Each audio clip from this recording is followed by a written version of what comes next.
விஜய் இந்த உயரத்துக்கு வருவதற்கு அவங்க தந்தையார் எஸ்ஏசியினுடைய கடுமையான உழைப்பு தான் காரணம். ஏன் அப்பா மகனுக்கு சண்டை வந்துன்னு கேட்டிங்கன்னா, மகனை விஜய் மக்கள் இயக்கத்தை ஒரு அரசியல் இயக்கமாக மாற்றணும்னு முடிவு பண்ணுறாரு. குருவி படத்துக்கு 5 கோடி ரூபா சம்பளமா, ப்ரொடியூசர் பூரா அதோட முடிஞ்சு போயிட்டான். விஜய் வச்சு அவன் படம் எடுக்க மாட்டான். எடுத்தால் யார் எடுக்கணும்? சன் பிக்சர்ஸ் எடுக்கணும். இல்லைன்னா படமே இருக்காது. கருணாநிதி தந்திரம் பாருங்க, 5 கோடின்னு சொல்லிட்டு போய் இப்போ பணத்தை வாங்கிட்டாங்க. கருணாநிதி எழுதி இனிமேல் சினிமாவில் நம்ம நிற்கவே முடியாது, தாக்கு பிடிக்கவே முடியாது. அப்போ காங்கிரஸில் போய் சேர்ந்துக்குவோம். நேராக கிளம்பி காங்கிரஸுக்கு போகிறப்போ காங்கிரஸுக்கு போய் என் மகனுக்கு ஆல் இண்டியா யூத் காங்கிரஸ் தலைவர் கூட போய் கேட்குறாங்க. நாங்கள் காங்கிரஸுக்காக பிரச்சாரம் பண்ணோம். நான் கருணாநிதிலாம் பிரச்சாரம் பண்ணோம். எம்ஜிஆரை ஒழித்தோம், ஜெயலலிதாவை எதிர்த்தோம். இதெல்லாம் எங்கள் பயோடேட்டா. நீங்கள் ஆல் இண்டியா காங்கிரஸ் பிரசிடென்ட் பதவி எங்களுக்கு கொடுங்கன்னு போய் கேட்குறாங்க. அது அவ்வளோ பெரிய பதவியெல்லாம் கொடுக்க முடியாது. ஆனால் தமிழ்நாடு முழுக்க பட்டி தொட்டியெல்லாம் விஜய் படமும் நானும் செஞ்ச பிரச்சாரம் தான் ஏடிஎம்கே ஜெயிச்சதுன்னு வாயில் சனி. யார்? சந்திரசேகர். ஜெயலலிதா ஒத்துக்குமா? எம்ஜிஆரே டம்மி பிசியா, எனக்கு தான் ஓட்டு போட சொல்லிட்டு இருக்கிற பொம்பளை இது. எம்ஜிஆரே ஒன்றும் இல்லை, எம்ஜிஆர் கட்சியை நான் தான் காப்பாற்றுறேன் சொல்லிட்டு இருக்கிற பொம்பளை. அதுக்கு பிறகு என்னாச்சுன்னா எஸ்ஐசியை அந்தம்மா அலோவ் பண்ணுது. போய்ஸ் கார்டனுக்கு போய் அப்பனும் நிற்கிறாங்க. விஜய் போய் கொடநாட்டில் போய் நிற்கிறாரு. கருணாநிதிட்ட தமிழ்நாடு அரசியல் அப்படி பெட்டி பாப்பா வந்துச்சு. எவனுக்கு கூட்டம் கொடுத்தோ அவன் நமக்கு அடிமையாக இருக்கான். அடிமையாக இல்லையா அவனை காலி பண்ணி. விஜய் அப்படி நெருக்கடி பண்ணி காலி செஞ்சு புடிசரை ஒழிச்சு சென்சார் போர்டில் ஒரு படத்தை 48 வெட்டு வெட்டி யாருக்குமே தெரியாது. இதெல்லாம் வணக்கம் சார். இன்றைக்கு தமிழ்நாட்டினுடைய முதலமைச்சர் திரு விஜய் அவர்களுக்கு பிறந்த நாள். அவர் கட்சி தொடங்கிய முதல் தேர்தலையே முதலமைச்சராக ஆகிட்டார். அவருக்கு எல்லா தரப்புலேருந்து பெரிய வாழ்த்துக்கள் வருது. காலைல ஸ்டாலின் கூட வாழ்த்திருந்தார், பிரைம் மினிஸ்டர் வாழ்த்திருக்காங்க. விஜய் அவர்களுடைய பிறந்த நாளை ஒரு முதலமைச்சராக நீங்கள் எப்படி பார்க்குறீங்க? ஏன்னா நீங்கள் அவருடைய எல்லா அனுபவத்தையும் நீங்கள் பார்த்துருப்பீங்க. ஒரு நடிகராக, ஒரு அரசியல்வாதியாக எல்லாமே பார்த்துருப்பீங்க. அவருடைய பிறந்த நாள் இன்னைக்கு எப்படி பார்க்குறீங்க அந்த நிகழ்வு நீங்கள் முதல்ல? அதாவது விஜய் இந்த உயரத்துக்கு வருவதற்கு அவங்க தந்தையார் எஸ்ஏசியினுடைய கடுமையான உழைப்பு தான் காரணம். அதாவது விதை போட்டு செடியாக்கி மரமாக்கி அது பலன் தருகிற பொழுது அவர் வெளியேற்றப்பட்டார். ஆலோசனை தேவையில்லை போ. இதற்கு காரணம் விஜய்க்கு அரசியல் ஆசையே இல்லை. அரசியல ஒரு அபாயகரமான ஒரு தொழில். ஏன் அப்பா மகனுக்கு சண்டை வந்துன்னு கேட்டிங்கன்னா, மகனை விஜய் மக்கள் இயக்கத்தை ஒரு அரசியல் இயக்கமாக மாற்றணும்னு முடிவு பண்ணுறாரு. யார்? சந்திரசேகர். அப்போ தான் அப்பா மகனுக்கு சண்டையே வருது. அரசியலே வேண்டாங்கிற, நீ எதுக்கு அரசியல் பண்ணுற? விஜய் மக்களை சினிமாவோட முடிஞ்சு போச்சு வாழ்க்கை, அரசியலுக்கு என்ன இழுக்காத. இதுதான் உண்மை. அப்பா மக பேச்சுவார்த்தை இல்லாமல் போனது காரணமே இதுதான். ஏன் இதை சங்கீதாவே சொன்னதாக எனக்கு தகவல். அரசியல் நமக்கு வேண்டாங்க. அரசியல், அந்த பெண் ஒரு ஈழத்தமிழச்சி. அரசியலால் அந்த இனமே அழிஞ்சு போச்சு. எங்க ஈழத்துல பிரபாகரன் செய்யாத 40 ஆண்டு கால போராட்டம் உலகத்திலே ஒன்றும் பண்ண முடியாது. எல்லா துரோகிகள்லாம் சேர்ந்து அழிச்சு விட்டான். அதே போல நீங்க அழிஞ்சு போயிருவீங்க. தயவுசெய்து வேண்டாம். இதுதான் 2 பேருக்கு சண்டை. அப்போ சந்திரசேகர் மகன் அரசியல் மயப்படுத்தணும்னு முடிவு பண்றாரு. எம்ஜிஆரை எதிர்க்கிறார். சட்டம் ஒரு இருட்டறைன்னு படம். எம்ஜிஆர் உயிரோடு 87 வரை எம்ஜிஆரை எதிர்ப்பதற்கு கருணாநிதியுடைய அசிஸ்டன்ட் தான் கதை வசனம் போல. எஸ்ஐசிக்கு யார் கதை வசனம்? கருணாநிதி தான். கருணாநிதி உருவாக்குறார். யாரை காலி பண்றதுக்கு? எம்ஜிஆரை காலி பண்றதுக்கு. எம்ஜிஆருடைய அரசியலை காலி பண்ணுவதற்கு ராமநாராயண, எஸ்.ஏ. சந்திரசேகர் 2 பேரையும் பயன்படுத்துறார். யாரு? கருணாநிதி. அப்போ எம்ஜிஆரை எதிர்த்து படம் வருது. என்னென்ன படம் வருதுன்னா, சட்டம் ஒரு இருட்டறை, எம்ஜிஆரை உண்டிலின்னு பண்ண படம், விஜயகாந்த் நடித்த படம். சட்டம் ஒரு விளையாட்டு, எப்படி எல்லாம் சட்டம் தான். நான் சிகப்பு மனிதன் ரஜினி வச்சு எடுத்தார். அதுவும் திமுக ஆலோசனையில் கருணாநிதி இருக்கிறார். அப்போ கரண்ட்ல எம்ஜிஆர் சிஎம். நீதிக்கு தண்டனை, கலைஞர் கலவசனமே. இதுக்கு பின்னாடி வந்து எழுதி கொடுக்குறாரு, நீதிக்கு தண்டனையா வசனம். எம்ஜிஆர் எழுத்து கிண்டல் நையல் நையாண்டி தான் படம். இது என்ன நீதி? எம்ஜிஆர் நையாண்டி பண்ணி யார் எழுதுறது? கருணாநிதி. அதில் இது என்ன நீதி? வாகை சந்திரசேகர் திமுக அடிக்கிறதால அவர் தான் நக்கல் நையாண்டி. யார்? எம்ஜிஆர். நீதியின் மறுபக்கம், வீட்டுக்கு ஒரு கண்ணகி ஜெயலலிதாவை எழுத்து. ஜெயலலிதாவெல்லாம் கண்ணகியா பத்திரியா? எப்படி படம்? அப்போ சுதந்திர அடிமைகள் ஜெயலலிதாவை எழுத்து. எல்லாம் மூளை யாரு? கருணாநிதி தான். இது இது எங்கள் நீதி. இது வந்து அரசியல் படம், ஜெயவை எழுத்து. இப்படித்தான் எம்ஜிஆரையும் ஜெயலலிதாவையும் எதிர்ப்பதற்கு கருணாநிதியுடைய கைக்கூலியாக இருந்தவர் தான் எஸ். சந்திரசேகர். சரியா? அப்போ இந்த காலகட்டத்தில் தான் எம்ஜிஆர் மறைவு. எம்ஜிஆர் மறைவு. அப்போ எம்ஜிஆர் உயிரோடு இருக்கும்போதே எம்ஜிஆர் என்ன பண்ணுறார்? எம்ஜிஆர் உண்மையாக பெருந்தன்மையான மனிதன். அவர் மலையாளிங்கிறான். தமிழர்கள் தத்தெடுத்து கொண்ட தானை தலைவன், தங்க தலைவன். எஸ்எஸ்சி கூப்பிடுறார் வீட்டுக்கு ஒரு விருந்து வைக்கிறார். விருந்து வச்சு படம் பார்த்தேன், நல்லா எடுத்திருக்க, நல்லா திறமைசாலி, எல்லாம் சரி. ஆனால் நீ கருணாநிதி பேச்ச கேட்காத, கொடூரமான உன்னுடைய அழிவுக்கு ஒத்தக்கன் சிவராஜ் மாதிரி கருணாநிதி தான் காரணம். உஷாராரு. நீ என்ன எதுக்கிறத பற்றி எனக்கு ஒன்று, நான் வளர்ந்துட்டேன். என்னை எதிர்த்து நாற்காலியை பிடிப்பதற்கு கருணாநிதி முயற்சி பண்ணுறான். அவனுக்கு கைக்கூலியே போயிடாத, இந்த ஒரு பெரிய தொகை வச்சு. யாரு? எம்ஜிஆர். அது வரைக்கும் எம்ஜிஆர் கூப்பிடுறாரு, தோட்டத்தில் அடி உழுகும், தோட்டத்தில் குழி தோண்டிடுவாங்க. இப்படி பயந்து போய் கருணாநிதி கேட்குறாரு, எம்ஜிஆர் கூப்பிடுறாரு, யோ பார்த்து போயா, பார்த்துறியா, எனக்கு தெரியாதியா? கருணாநிதி என்ன பண்ணுவார்? பயன்படுத்திக்குவார். பிறவி கோளை நான் சொல்ல ஆணையத்து சொல்றாரு. ஆபத்துனா விட்டுரு, ஆபத்துக்காக எனக்கு தெரியாது, ஓடி போயிடுவார். கருணாநிதியை மிரட்டுறதுக்கு எம்கே நாராயணா பெரிய ஃபைலோடு தான் வருவார். காலையில் எந்த வீட்டில் படுத்திருந்தேன், மத்தியானம் எந்த வீட்டில் இருந்தேன், சாயங்காலம் வந்து நடிக்கிட்டு இருந்தேன், ராத்திரி எந்த எல்லா நீங்கள் சொல்கிறதெல்லாம் கேட்குறாங்க, ஆளை விடுங்க. இந்த பிறவி கோளை தமிழ்நாட்டில் இருக்கிற கஜா பூஜா, பெரிய சாதி, பெரிய மீசை, பெரிய பண்ணையார்களை பூரா அடிமையாக்கி அத்தனை பேரையும் சொரணை இல்லாமல் பண்ண ஒரே அயோக்கியம் கருணாநிதி தான். அப்போது யார் எஸ்ஏபி போகிறதா வேண்டாமா? ஐயோ பயந்து ஓட முடியாது, சரி போவான். கண்ணியமாக நடத்தி நல்ல சாப்பாடு போட்டு, எம்ஜிஆர் வீட்டுக்கு கோழி குழம்பு, சுட சுட இட்லி. நானே முதல்ல பயந்து போய் சாப்பிட்ருக்கேன். எஸ்ஐசி நிலைமை ஏன் நிலைமையும், எஸ்ஐசி நிலைமை தான் ஏன் நிலைமையும். நான் திருப்பூர் மணிமாறான்னு கொரடாவாக இருந்தார் எம்ஜிஆர் காலத்து. எம்ஜிஆர் செல்லப்பூல மலையாளி. திருப்பூரில் கவுண்டர் பெல்ட்டில் ஒரு மலையாளி ஜெயிக்கிறார். இப்போ விஜய் கட்சியில் எல்லாம் ஜெயிச்ச மாதிரி. அப்போது எஸ்ஐசி சாப்பாடு போட்டு பணம் கொடுத்தோனையும் அப்போ தான் எஸ்ஐசி அனுப்பிச்சாராம்.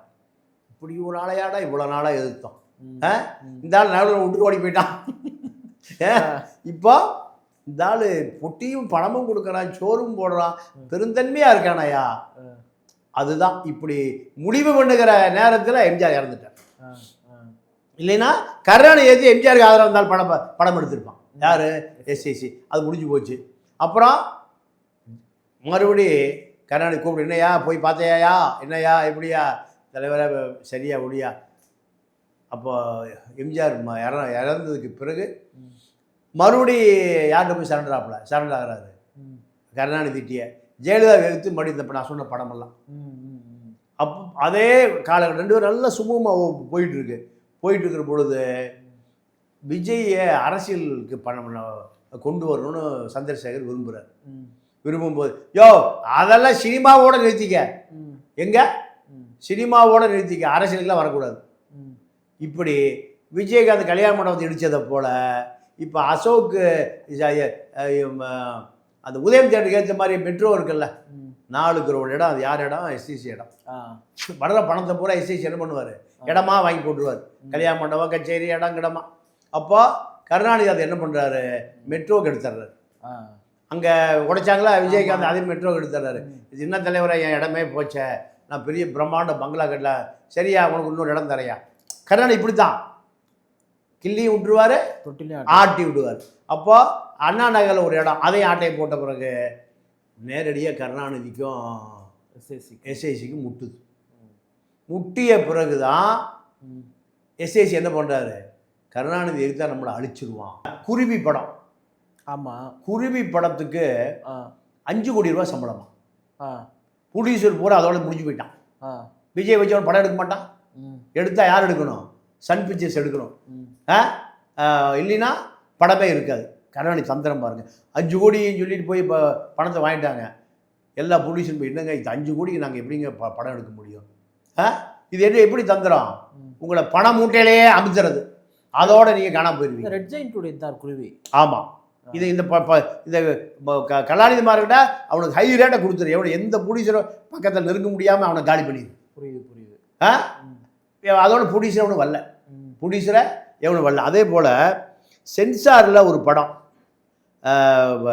மணிவண்ண ராதிகா ஜெயலலிதா சசிகலா பற்றி எடுத்த படம், அது நீதிக்கு தண்டனை. அப்போ அந்த அந்த படம் நாளைய தீர்ப்பு, விஜய் அறிமுகம் முதல்ல. ஆமாம், அந்த அந்த அந்த அந்த காலகட்டத்தில் முதல் படமே சென்சார் போர்டில். அப்போ காங்கிரஸ் தான் சென்சார் போர்டில் இருப்பான். ஆமாம், அப்போ இன்றைக்கே 5000 கவர் வாங்கிட்டு சென்சார் போர்டில் உட்காந்துருக்கான். அந்த காலத்தில் கருணாநிதி என்ன பண்ணார், சென்சார் போர்டு அத்தனை ஒட்டுமொத்த காங்கிரஸ் இன்ஃப்ளூயன்ஸ். அந்த அமைச்சர் கூட சொன்னால் சென்சார் போர்டு அமைச்சர் தான் போடுவான். இங்கே இருக்க சென்சார் போர்டை அத்தனை விஜய் படத்தை வெட்டி வெட்டி வெட்டி டேமேஜ் ஆக்கி அது பூரா பிட்டு படமாகி போச்சு. கருணாநிதி ப்ரொடியூசரையும் காலி லேட்டாக தான் எஸ்சிசிக்கு தெரியுது. குருவி படத்தில் கோடியை கொடுத்து எவ்வளோ ப்ரொடியூசரை வராமல் போயிட்டான். சென்சாரில் இருந்தாலும் கை வைக்கிறான். சென்சாரில் ஒரு படத்துக்கு 48 வெட்டு போட்டீங்க என்ன இருக்கும், ஒன்றுமே விட்டு தான் இருக்கும். அப்போது கருணாநிதி எழுதி இனிமேல் சினிமாவில் நம்ம நிற்கவே முடியாது, தாக்கு பிடிக்கவே முடியாது. அப்போது காங்கிரஸில் போய் சேர்ந்துக்குவோம். நேராக கிளம்பி காங்கிரஸுக்கு போகிறாப்புல. காங்கிரஸுக்கு போய் என் மகனுக்கு ஆல் இண்டியா யூத் காங்கிரஸ் தலைவர் கொடுன்னு போய் கேட்குறாப்புல. நாங்கள் காங்கிரஸுக்காக பிரச்சாரம் பண்ணுறோம். நாங்கள் கருணாநிதி இவெல்லாம் பிரச்சாரம் பண்ணோம், எம்ஜிஆரை ஒழித்தோம், ஜெயலலிதாவை எதிர்த்தோம். இதெல்லாம் எங்கள் பயோடேட்டா. நீங்கள் ஆல் இண்டியா காங்கிரஸ் பிரசிடென்ட் பதவி எங்களுக்கு கொடுங்கன்னு போய் கேட்குறாப்புல. அது அவ்வளோ பெரிய பதவியெல்லாம் கொடுக்க முடியாது. ஆனால் செக்ரட்டரி, செயலாளர், 5 இந்தியாவை 5 சோனாக பிரித்து வச்சுருக்காங்க. சவுத்து, நார்த்து, ஈஸ்ட்டு, வெஸ்ட்டு, சென்ட்ரல்னு. அதில் ஒரு பொதுச் செயலாளர் தர்றோம். இல்லை எங்களுக்கு அகில இந்திய இவனுக்கு அரசியலே தெரியுறது இல்லை. எஸ்ஐசிக்கு அரசியல் தெரியாது, மண்ணும் தெரியாது, ஒரு சினிமாக்காரன், அவ்வளோதான். அப்போ இல்லை எங்களுக்கு ஆல் இண்டியா பிரசிடென்ட் தான் வேணும். ஆல் இண்டியா பிரசிடென்ட் நடுங்கிடுவான் டோட்டல். அப்போ ஆளுங்கட்சி எது, காங்கிரஸு. பேரம் பேசி இல்லை முடியாது, தமிழ்நாடு காங்கிரஸ் கமிட்டி யூத் காங்கிரஸ் தரணும்னு சொல்லி ராகுலே சொல்கிறாப்புல. இல்லை எங்களுக்கு ஆல்ரெடி எவனோ சொல்லி கொடுக்குறான். இப்போ விஜய்க்கு ஸ்டாலின் வீட்டுக்கு போன எவனோ சொல்லி கொடுத்தா அந்த ஆள் போயிருக்காரு. வைக்க முடியும், இதெல்லாம் சொந்த அறிவு அரசியலே தெரியாது விஜய்க்கு.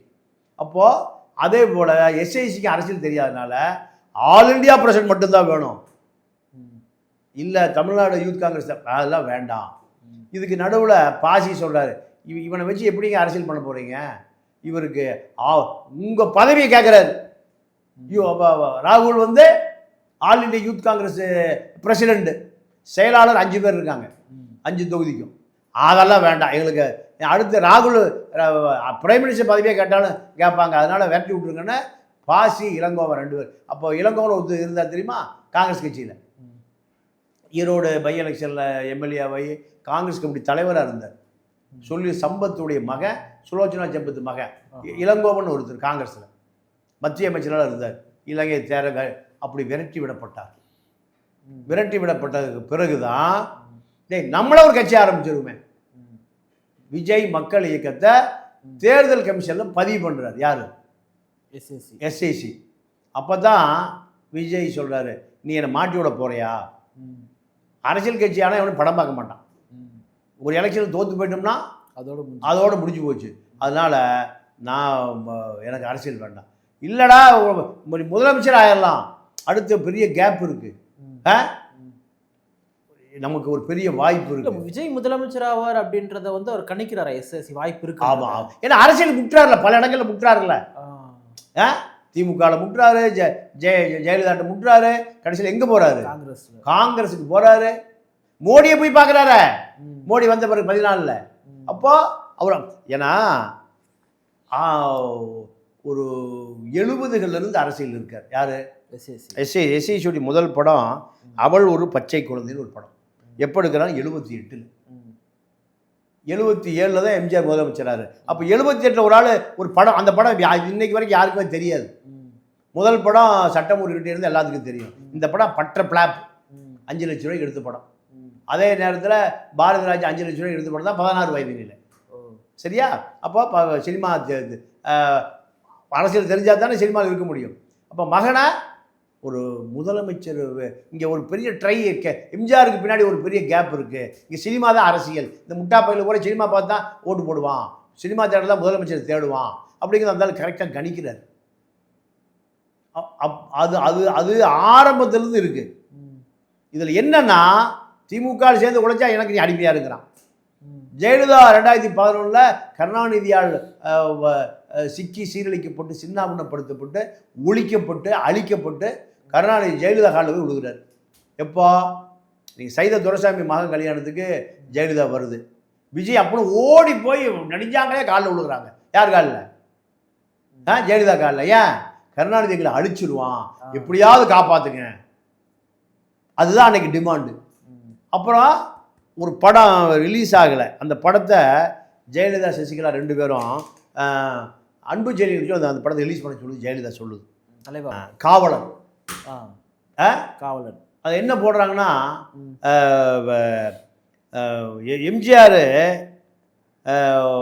எம்ஜிஆர் எடுத்த படம் காவல்காரன். எம்ஜிஆர் எடுத்த படம் காவல்காரன். காவல்காரன்.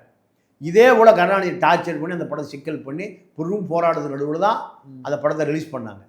அதே போல் இப்போ காவலன் அதே பிரச்சனை வருது, எங்களை காப்பாற்றுங்க. ஜெயலலிதா சசிகலா அன்பு என்னன்னே தெரியாதியா படத்தை ரிலீஸ் பண்ணுன்னு அந்த படத்தை ரிலீஸ் பண்ணி கொடுத்தது யார்? சசிகலாவும் ஜெயலலிதாவும் அன்பு ஜெயலலிதா. அப்போது கருணாநிதி அடிக்கணும்னு முடிவு பண்ணிட்டார். யாரை? விஜய. ஏன்னா ஆர்எஸ்எஸ் 100 வருஷம் யோசிப்பான், கருணாநிதி 200 வருஷம் யோசிப்பார். இவன் நம்ம குடும்பத்துக்கு வில்லனா வந்துடுவான், நம்ம பேரனுக்கு போட்டியே இவர் தாண்டா. அன்னைக்கே கருணாநிதி கணிச்சிருக்கான். அப்போ முடக்கிடணும், அழிச்சிடணும். நீங்கள் இதே இந்த படம், எந்த படம்? சரத்குமார் படம் நாட்டாமை பிச்சுட்டு போகுது. அடுத்து வந்த படம் ஐ லவ் யூ சென்சாரில் போட்டு 48 பிட் ஆக்கி அதோட முடிஞ்சு செத்தே போயிட்டான். அதோட சரத்குமாரி மார்க்கெட்டே போச்சு. யார் பண்ணது? கருணாநிதி. கருணாநிதி கண்காணிச்சுட்டே இருப்பான். யாருக்கு மக்கள் கூட்டம் கூடுது, எவன் நமக்கு எதிரியாக வருவான், எவன் நமக்கு வில்லனாக வருவான். இந்த வில்ல எம்ஜிஆரத்தை அழிக்க முடியல. யார்? ஒத்தக்கண்ணு கருணாநிதியால், ஒத்தக்கண்ணு சிவராசன். அப்போ எம்ஜிஆர் அதை மீறிய கருணாநிதி அண்ணாதுரை ஜெயிக்கிறதுக்கு எம்ஜிஆர் தான் காரணம் இல்லையா? அண்ணாதுரை ஜெயிப்பதற்கே அறிவே இல்லாத அண்ணாதுரை ஜெயிப்பதற்கே யார் காரணம்? எம்ஜிஆர் தான் காரணம். தம்பி உன் தங்க முகத்தை காமி. அப்போ அறிவு இருந்தால் எம்ஜிஆர் கொஞ்சம் கைப்பண்ண இருந்தாலும். அதற்கு பிறகு கருணாநிதிட்ட தமிழ்நாடு அரசியல் அப்படி பெட்டி பம்பா வந்துருச்சு. எவனுக்கு கூட்டம் கொடுதோ அவன் நமக்கு அடிமையாக இருக்கணும், அடிமையாக இல்லையா அவனை காலி பண்ணிடணும். விஜய் அப்படி நெருக்கடி பண்ணி காலி செஞ்சு புடிசரை ஒழிச்சு சென்சார் போர்டில் ஒரு படத்தை 48 வெட்டு வெட்டி யாருக்குமே தெரியாது. இதெல்லாம் சென்சார் போர்டில் எப்படியா கருணாநிதி வெட்ட முடியும்? சென்சார் போர்டில் மன்சார் போர்டிலே கருணாநிதி வெட்டுவார். அதுக்கு பிறகு தான் ஜெயலலிதா காலில் போய் விழுகிறாங்க 2011. இந்த மறுபடியும் என்ன பண்ணுறான் அந்த ஆள்? எங்கள் விஜய் தமிழ்நாடு முழுக்க பட்டி தொட்டியெல்லாம் விஜய் படமும் நானும் செஞ்ச பிரச்சாரம் தான் ஏடிஎம்கே ஜெயிச்சதுன்னு வாயில் சனி. யாருக்கு? சந்திரசேகர். ஜெயலலிதா ஒத்துக்குமா? எம்ஜிஆரே டம்மி பீசியா எனக்கு தான் ஓட்டு போட சொல்லிட்டு இருக்கிற பொம்பளை இது. எம்ஜிஆரே ஒன்றும் இல்லை, எம்ஜிஆர் கட்சியை நான் தான் காப்பாற்றுறேன் சொல்லிட்டு இருக்கிற பொம்பளை. அதுக்கு பிறகு என்னாச்சுன்னா எஸ்ஐசியை அந்தம்மா அலோவ் பண்ணது. போய்ஸ் கார்டனுக்கு போய் அப்பனும் நிற்கிறாங்க. விஜய் போய் கொடநாட்டில் போய் நிற்கிறாரு. திரும்பியே பார்க்கல அந்த அம்மா. முடியுது தெரியுதா? அதற்கு பிறகு பாஜகட்ட போகிறாங்க. பாஜகட்ட போய் பாஜக நட்பு வருது. ஏன் பாஜக நட்பு வருதுன்னா, தன்னை காப்பாற்றிக் கொள்வதற்கு திரைப்படத்தில் தன்னை தக்க வைத்துக் கொள்வதற்கு மாநில அரசியல் அதிகாரம் வேணும், இல்லைன்னா மத்திய அரசு அதிகாரம். நீங்கள் இந்த ஈழப் பிரச்சனை நடந்த காலத்தில், அதுக்கு முன்பே 2006 தயாநிதி, அதாவது கருணாநிதி குடும்பத்தில் தயாநிதி மூலம் மன்மோகன் சிங் கிட்ட காங்கிரஸ் ஸ்டாண்ட் எடுக்கிறாங்க. அதுவும் ஃபெயிலியர் போய் தபால் தலையெல்லாம் வெளியிடுறாங்க. விஜய் தபால் தலையெல்லாம் அது ஏதோ 1 லட்சம் 2 லட்சம் கட்டினா யார் தலை வேணால் வெளியிடலாம், பின்னாட தலை கூட வெளியிடலாம் அப்படி. அப்போ இதுக்கு நடுவில் 2008 ஈழப் பிரச்சனைக்காக விஜய் ரசிகர்கள் உண்ணாவிரதம். 2009 பாரதி ராஜா கூட சேர்ந்து போராட்டம், ஆர்ப்பாட்டம். இதெல்லாம் அரசியல் இல்லாமல் நம்ம தப்பிக்கவே முடியாது என்பதற்காக. இவர் பிறந்தது ஜிஹெச்சில் தான் பிறக்கிறார். அவ்வளோ வறுமை எக்மோரில். அப்போ வருஷம் அங்கே போய் குழந்தைகளுக்கு சின்ன ஒரு கிராம் மோதிரம் போடுறது, பட்டு சட்டை, பட்டு துண்டு எல்லாம் போடுறது, இதெல்லாமே அவங்க அப்பா ஆப்ரேஷன் தான். நீ அரசியலாக இருந்தால் தான் சினிமாவில் தாக்கு பிடிக்க முடியும். விஜய் இதே மாதிரி இருந்தாருன்னா குறைஞ்சது ஒரு 15 வருஷத்துக்கு சிஎம்மாக இருப்பார் அப்படின்னு சொல்கிறாங்க. எப்படி பார்க்குறீங்க அந்த கூட்டம்? விட மாட்டானு. ஏன்னா ஒரு நண்பர் சொன்னார், பல நண்பர்கள் நமக்கு தொடர்பு இருக்காங்கல்ல, தாலுகா ஆஃபீஸில் 20,000 கொடுத்து வேலை வாங்கினேன். இப்போ போனால் ஐயோ எல்லாம் ஆன்லைனில் பண்ணிட்டாங்க, கண்ணில் விரல் விளக்கணை ஊற்றி பார்த்து கிடைச்சா நம்ம சோழியை காலி பண்ணிடுவாங்க. ஒரு தாசில்தார் பயப்படும். ஒரு தாசில்தார் பயப்படுறாங்க. இல்லை மாட்டானா சோழி முடிஞ்சுது, அதோட கதை காலி. ஆமாம். அப்போ நடக்குதோ நடக்கலையோ அது பயம் வந்துடுச்சு. அதே போல் சரக்கடைக்கு தண்ணி வண்டி பாட்டி சொன்னார், இப்போ தாங்க நல்ல சரக்கே வருது. முதல்ல அவனே தயார் பண்ணி வித்துட்டு இருந்தானு. எதை? டிஸ்டரிஸை அவன் தயார் பண்ணி வித்துட்டு இருந்தான். இப்போ தாங்க நல்ல சரக்கே வருது. கால்ஸ்னு ஒரு கம்பெனி, கால்ஸ் திமுக நிறுவனத்துக்கு சேர்ந்தது, அது உள்ளே வந்திருக்கு. நல்ல அப்போது உள்ளே கொஞ்சம் கொஞ்சமாக ஊழல் உள்ளே வருது.